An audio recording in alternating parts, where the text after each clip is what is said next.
So guys, why did I delete the R and the H and R? Do you remember that? The crush thing. Kung sino crush ko? Dalawa, diba? Do I have to really say this right now? Pag to pinanoodin mo, Hill J, I'll freaking punch myself. I'm not joking.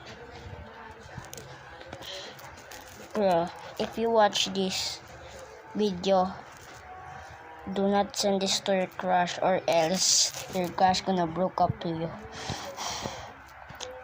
Pero ako, isesend ko sa crush ko. Pero broke up na kami. If when we broke up, I'm gonna be sad. I'm really sad right now. They reject.